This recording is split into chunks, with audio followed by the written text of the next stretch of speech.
We found that yoga studio was having an open day, so we ironically had an open day at the same time, and we got quite a bit of interest from there and students who joined. So. Hey Georgia, welcome to the Martial Arts Media Business Podcast. And today I've got a repeat guest for the fourth time. I think this is the record, Kevin. Yeah, I think so, George. I think it's about our fourth time we've had a chat.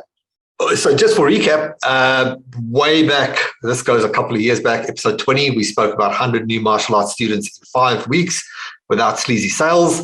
We got back together on 115, strategic mindset behind running 23 successful martial arts locations. And then 129, success by design, foundations required to set up your next profitable location. So today we're getting back together, and it's kind of a bit of a follow-up from the process of talking about the next profitable location. We were discussing the next profitable location blueprint. Today we're going to do a bit of a deep dive, and one question that comes up a lot is, what are the things to look for when you set up your new location? And so in the course that we created, the next profitable location blueprint, we've got a worksheet that you can download at this episode. So depending where you're watching or listening, it's at martialartsmedia.com/131. The number's 131. And it's called the Location Analyzer Checklist. We're not going to dive deep into Kevin's story. You're going to have to go to all those podcasts I just mentioned. So we're going to dive straight into the good stuff. You happy with that, Kevin? That'd be great, George. All right, perfect. So we've got the Location Analyzer Checklist in front of us, and these are 13 steps altogether, things that you should be checking out for when setting up your next location. And we're just going to go top to bottom. We'll probably have time for about the first 10, and we're just going to discuss them and jump straight in. All right. So, Kevin, so Location Analyzer Checklist, if we start from the top, number 1, think with my head and not with my heart. People are very passionate about martial arts. That's why we're all in this industry. Sometimes that passion can override some sensible analytic thought processes. So what we try to do is get our guys to focus on, right, I think with your head, not with your heart. And what I mean by that is pretty simple is, okay, sure, be passionate about what you want to do, but at the same time, go through a defined checklist, hence why we've developed this analyzer checklist to enable people to do so.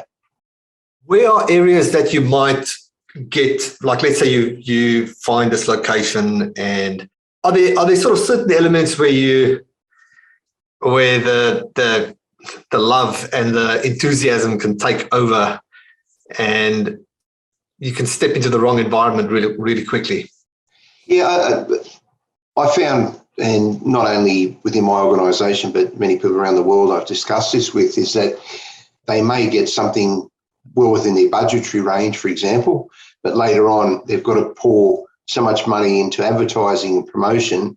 It would have been better to have a little bit more expensive rent, but a better location. That's, for example, they may believe it's ideal to be close by to where they live instead of maybe a few kilometres further away or a few miles further away. You've got to really step aside from what suits you the best to what's going to make the business function properly and your club successful, your school successful. All right, number 2, commercial property versus light commercial or industrial. Yeah, this is, again, one that you really need to think through thoroughly. Ideally, your location needs to be relatively close to where people reside, not where they work, unless you're going to focus on purely daytime only classes. So commercial property is more like your shopping centres and neighbourhood shopping centres. Light commercial is a combination of a sort of like a shop front with a facility out the back, so more like your your retail outlets. And then industrial is purely industrial, where you're in there where there's mechanics, cabinet makers, carpentry, transport hub, all those sort of things, warehouses. So you need to weigh up what's going to be most appealing to your current and or potential clients in the new location. All right. And not mentioned here, but probably worth adding. You mentioned set up your location where people live versus not where they work. Do you mind elaborating on that? Certainly. Look, people need to come home from their work, and in the city that could be anywhere from a 30-minute to a 2-hour drive. And when they're home, if they're going to do an activity, it needs to be in the area that they reside, close by, so they can come home, get organised, come and train, and then they're only 10, 15 minutes back to where they reside, as opposed if it's in where they work in that area. Most people don't live in the inner areas of commercial areas. They reside further out. So it's important to do that demographic analysis before you proceed with even looking for a premises, which is another topic. Yeah, perfect. All right. So number 3, do my neighbours operate 24 hours a day? Sounds almost obvious, but probably worth investigating, right?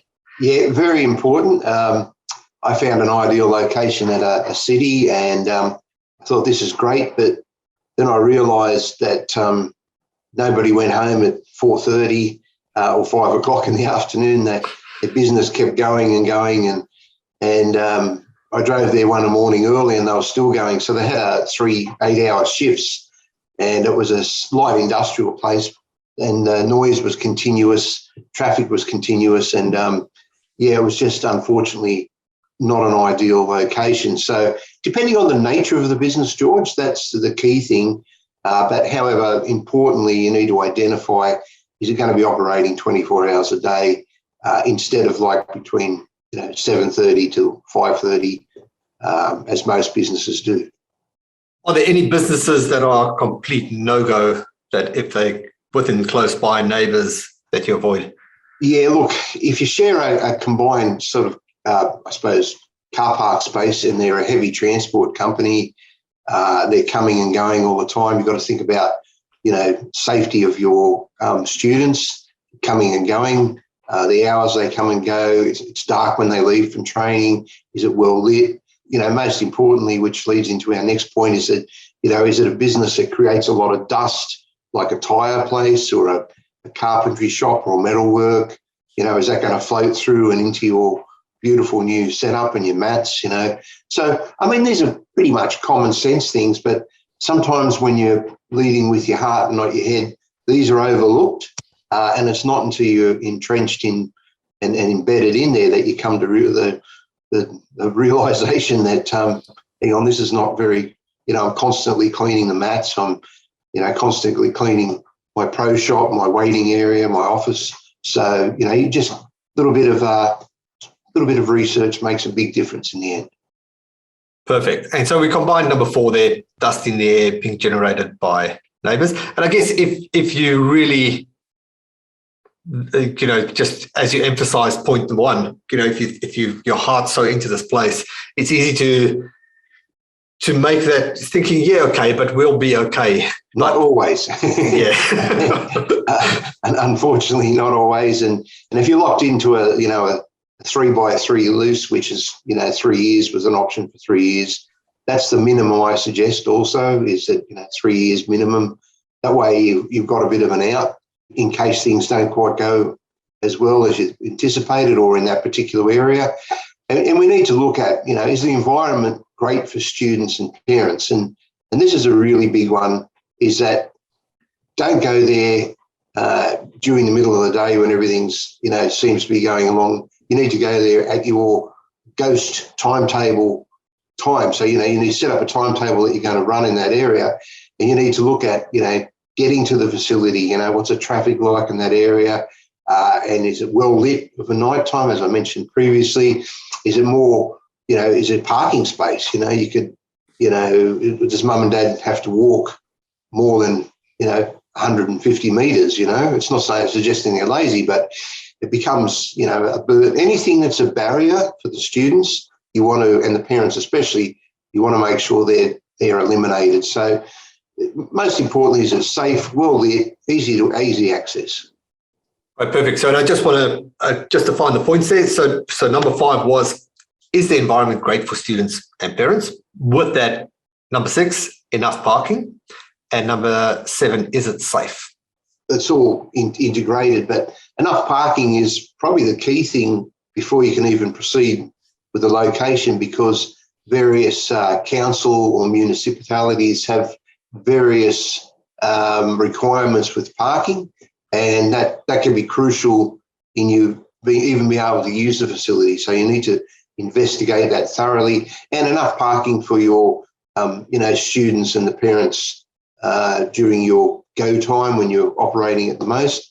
And importantly, ticking off, is it safe? And safe comes in many ways, and that is, do you have to cross 3 or 4 high traffic areas? Is there big trucks around? Is there, is it well lit at night? Is it access to public transport if you're in the city, and how far away is that? So, and is it a safe thoroughfare to that public transport? So these are a lot of things that you need to look deeply into before you make the final decision. Okay, number 8, who opens up when we start? Okay, this is a good point, George.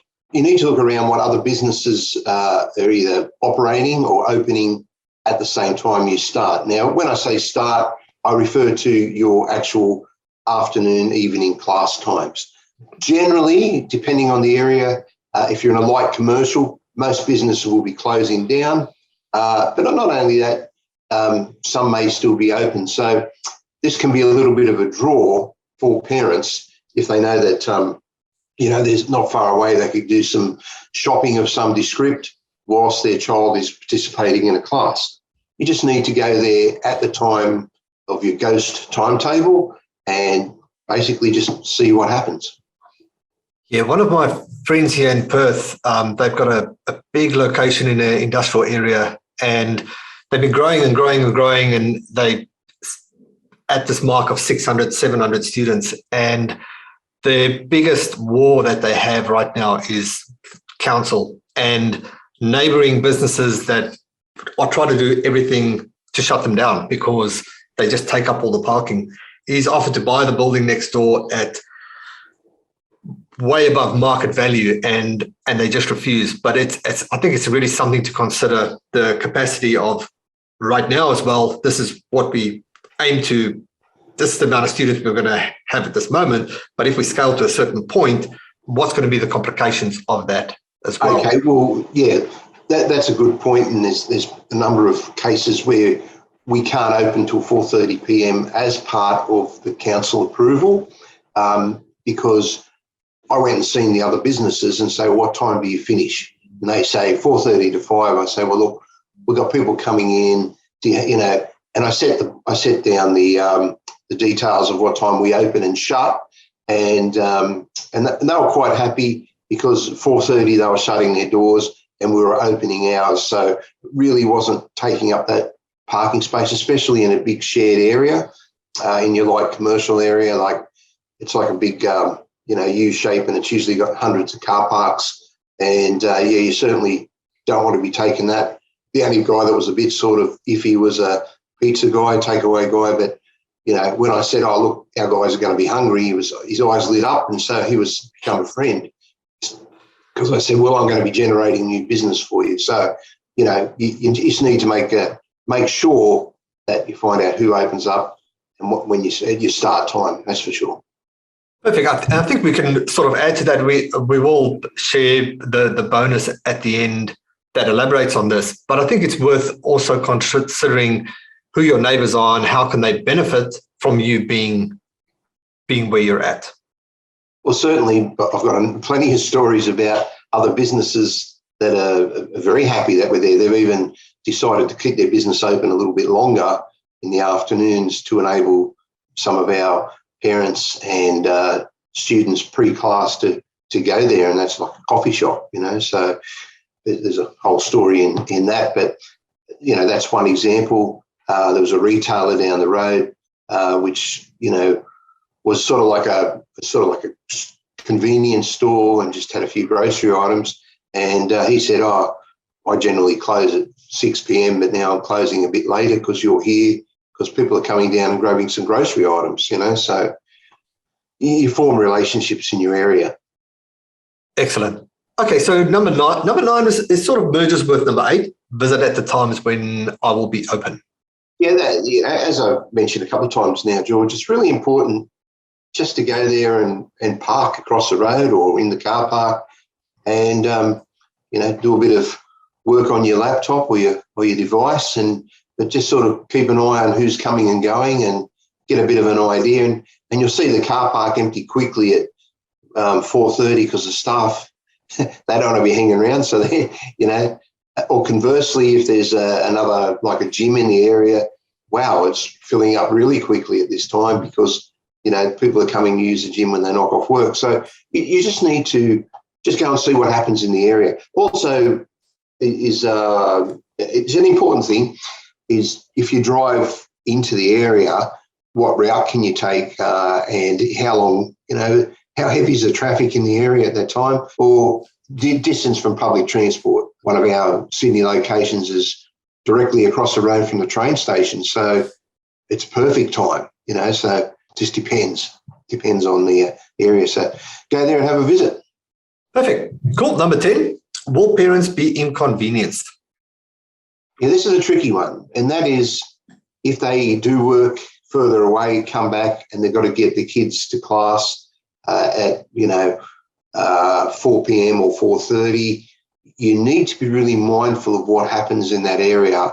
We have a number of locations has what's called after-school care or push or whatever it is, and all those sorts of things. So a lot of the kids go from school to there, but we've managed to liaise with them to get them to drop the kids off.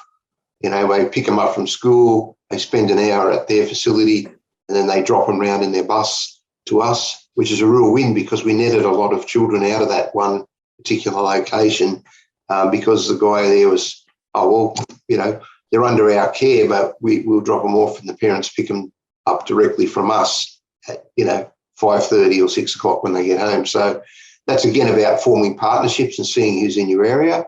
But you've got to be mindful of parents, you start your class too early and both parents work, have they got a carer or a grandparent that can drop the child off? So we have early and late classes for children to facilitate a better outcome. And that's worked really, really well. Perfect. All right, so I said we're going to stop at 10, but I think we have time to actually just go all the way. Let's do it. Number 11, and this is a big one, internet and mobile reception. I found a great location, but I just couldn't get phone reception. So I went and asked a few of the businesses in the area and they said, oh, yeah, it's terrible here. The internet's shocking. They reckon they're going to do something and all that. And as you know, if you've got a CRM that you have people checking in on, you can't operate your business, unfortunately, unless you've got internet and mobile reception. You can, but it's a little bit antiquated. Plus, you want to provide the service if people want to come in and whilst they're waiting, do homework or study or something. We have study benches at our locations where, they can download their information. So, you need to do that. You can do go to, speedtest.net, I think it is, or use the mobile app just to see what it is and go from there. Nowadays, it's not too bad, but 4 or 5 years ago, it was a shocker. Just some areas just didn't have it. I mean, you can have workarounds, of course, but again, the less inconvenience for everyone, parents, students and staff, the better. Yeah, this is my family always laughs because whenever we go check in at any Airbnb or any hotel, the first thing I do is I pull up the speedtest.net app and I just check, what have we got? In that case, whenever you're at any resort or hotel, the internet is, everybody promotes the free Wi-Fi, but it never actually really works. So it's always good to, and most people don't really ask for Wi-Fi anymore because everyone's got enough data on their mobile. But if they're going to be using their mobiles, it's also worth checking to see what type of reception is in that area. 100%. And just those little things like that just make a big difference. Again, it's like the dust floating in on the mats. At first, it's okay. Then it's manageable. Then it's frustrating. And then it's just downright annoying. So, you just got to make sure you cover all bases. A lot to think about, and that's why we use these really defined checklists such as this one we're discussing today. All right, perfect. So number 12, and then a bonus. So number 12, ideal distance to manage remotely.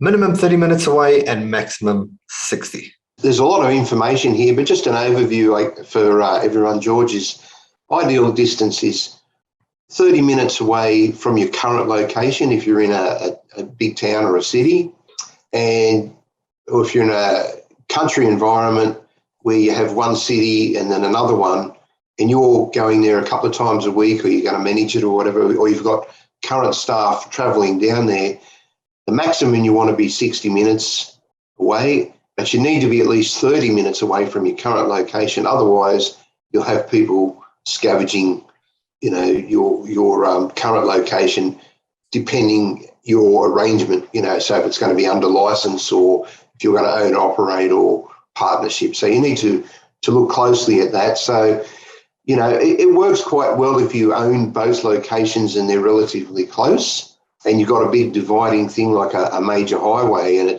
you might only be 3 or 4 kilometres away, and it might work really well because people, they never go across the major highway. They do everything on that side. Whereas, in a rural environment, towns are generally for 45 minutes apart.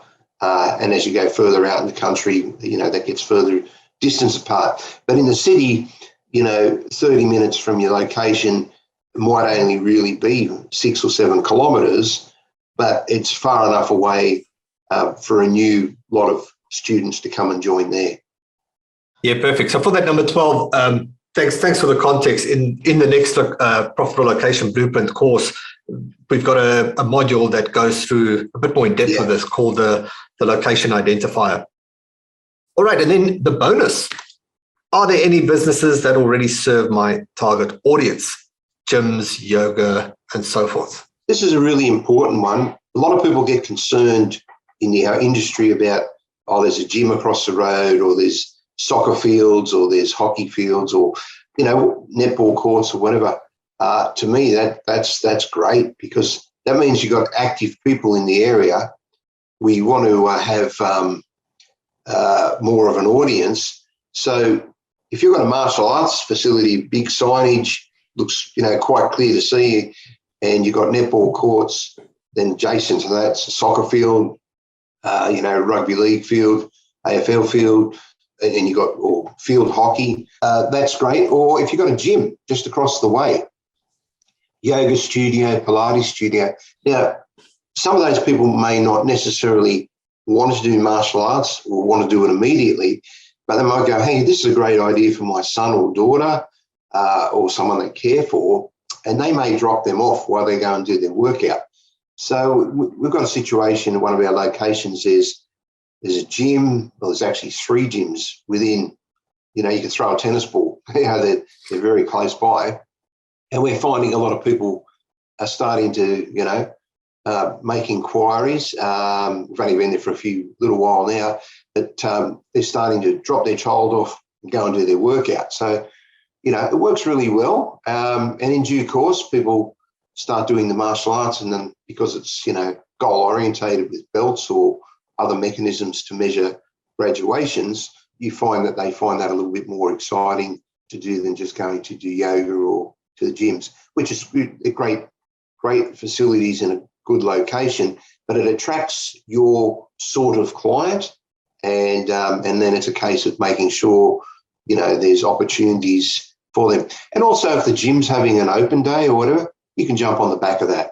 And I talk a lot about that in one of our other topics, and, the success riding on the back of someone else's, marketing program, and makes a difference. So we found that the yoga studio was having an open day. So we ironically had an open day at the same time. And we got quite a bit of interest from there, and students who joined. So perfect. So thanks for that, Kevin. So if you want to download the actual checklist, the location analyzer checklist, you can just go to martialartsmedia.com/131. So numbers 131. And we are running a workshop called the next Profitable Location Blueprint Workshop. There'll be a link on the same page that you can access. And also like to mention that the next Profitable Location Blueprint course is also now live, and you can access that from this page or go to nextprofitablelocationblueprint.com. Kevin, thanks so much. Any last words before we head off? George, yeah, look, I think most people have a conceptual idea of opening another location or even enhancing their current location, but the tools that we've developed are very useful and are proven and very successful. So jump on the workshop at least and participate, have a look and see what there's some tools in there for you. But the course is very comprehensive and it's really worked well. So hopefully it'll bring you the same success. Yeah, perfect. Awesome. Kevin, thanks so much. And I'll see you on episode number 5, I guess. Yeah, sure, George. Thank you very much and much appreciated.